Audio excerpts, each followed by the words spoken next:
नमस्कार. सुमित्रा बोधवानी या चॅनलमध्ये तुमचं मनापासून स्वागत आहे. म्हातारपण म्हणजे केवळ थकलेलं शरीर नाही, तर अनुभवाने समृद्ध झालेलं एक अथांग मन असतं. पिकलेल्या पानाचा मोहक रंग आणि आयुष्याच्या संध्याकाळी दिसणारं सोनेरी ऊन म्हणजे म्हातारपण किंवा थोडं काव्यमय.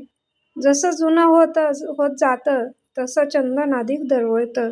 तसंच असतं हे म्हातारपण, जे अनुभवाच्या शुद्धीवर भरतं. आज आपण बोलणार आहोत आयुष्याच्या अशाच एका सुंदर टप्प्याबद्दल, ज्याला आपण म्हातारपण म्हणतो.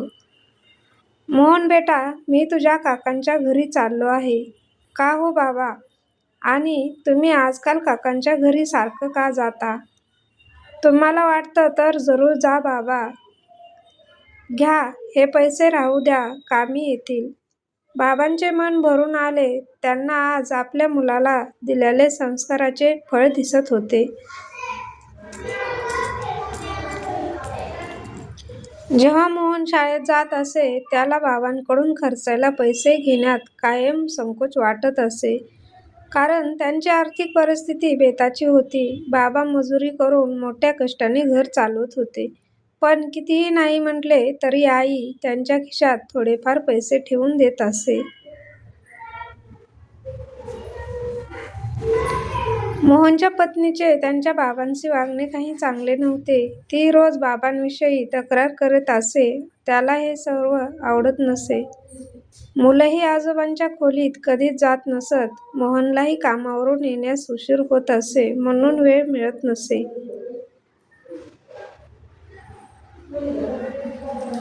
बाबांना दररोज काकांच्या घरी जाण्याची इतकी घाई का असते, हे बघण्यासाठी मोहन एके दिवशी सुट्टी घेऊन बाबांच्या मागे मागे गेला. त्याला हे बघून आश्चर्य वाटले की बाबा तर काकांच्या घरी जातच नव्हते. ते तर रेल्वे स्टेशनवर एकांतात एका झाडाला टेकून शून्य नजर लावून तासनतास बसलेले होते. तेवढ्याच जवळ एक उभी असलेली एक वयस्कर व्यक्ती, जी हे सर्व बघत होते, ते म्हणाले, बेटा, मी केव्हाच बघतो, तू त्या माणसाकडे सारखं निरखून काय बघतो आहेस?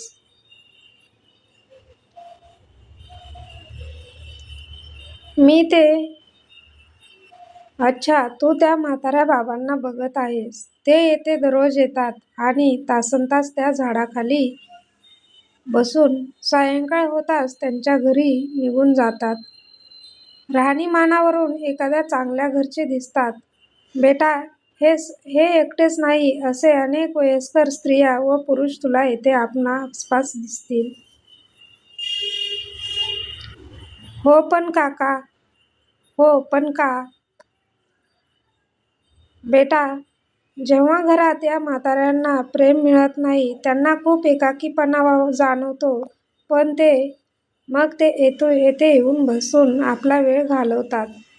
तुला माहीत आहे का, उतारवयात माणसांचं मन अगदी लहान मुलांसारखं होऊन जातं. त्यावेळी त्यांना अधिक प्रेम आणि जिव्हाळ्याची गरज भासते. पण कुटुंबातील सदस्यांच्या लक्षात हे गोष्ट येत नाही.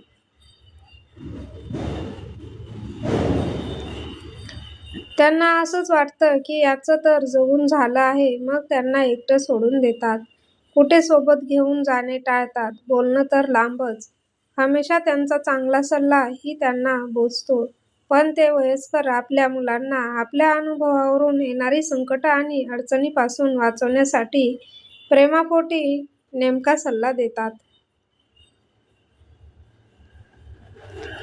घरी येऊन मोहन कोणाला काहीच बोलला नाही. जेव्हा बाबा परतले, मोहन घरातील सर्व सदस्यांकडे बघत राहिला. कुणालाच बाबांची काळजी वाटत नव्हती. बाबांशी कुणीच बोलत नव्हतं. कुणीही हसत खेळत नव्हतं. जसं बाबांचं घरात काही अस्तित्वच नव्हतं. अशा परिवारात पत्नी व मुलं सर्व बाबांना टाळताना दिसत होते. शेवटी सर्वांचे डोळे उघडण्यासाठी मोहनने आपली पत्नी व मुलांशी न सांगता बोलणं बंद केलं. तो कामावर जायचा व परत यायचा. कुणाशी बोलणं चालणं नाही. मुलं, पत्नी बोलण्याचा प्रयत्न करायचे, पण तो दुर्लक्ष करीत कामात व्यस्त असल्याचं नाटक करीत राहिला. 3 दिवसात सर्व वैतागले. पत्नी मुलांना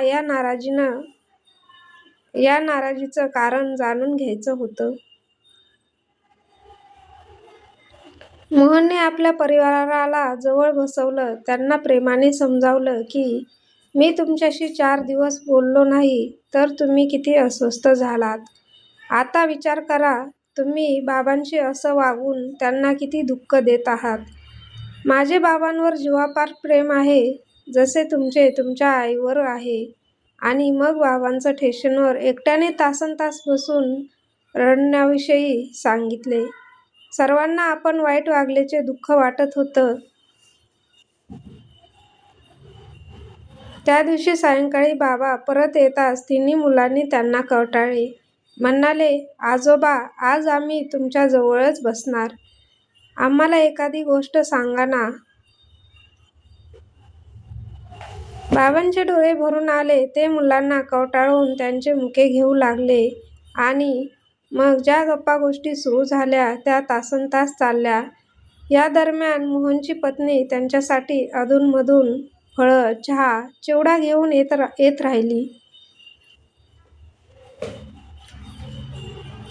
बाबा मुलं आणि मोहनसोबत स्वतःही खात होते आणि मुलांनाही खाऊ घालत होते. आता घरातील वातावरण पूर्णतः बदलून गेले होते.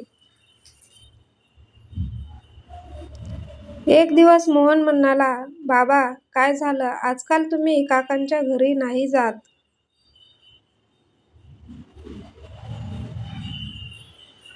नाही बेटा, आता त्याची आवश्यकता नाही. आता तर मला आपलं घरच स्वर्गासारखं वाटतं.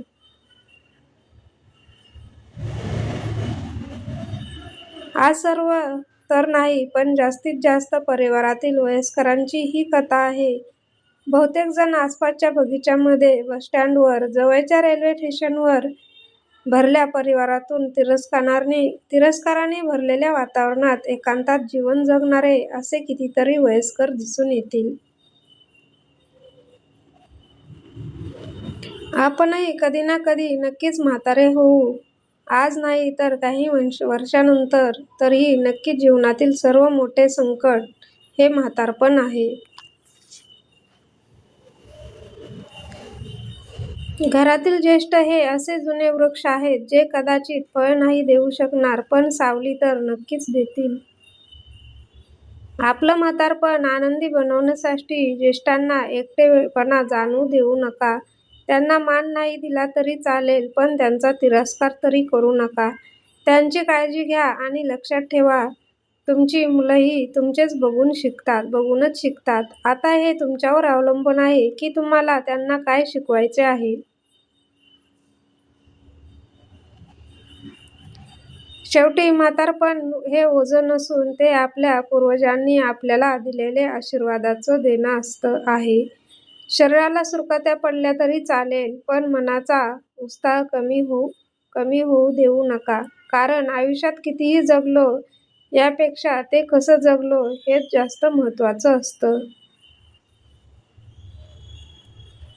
तुम्हाला म्हातारपण हा आयुष्याचा टप्पा कसा वाटतो कमेंटमध्ये नक्की सांगा. जर व्हिडिओ मनाला भिडला असेल तर सुमित्रा बोधवानी चॅनेलला लाईक, शेअर आणि सबस्क्राईब करायला विसरू नका. धन्यवाद.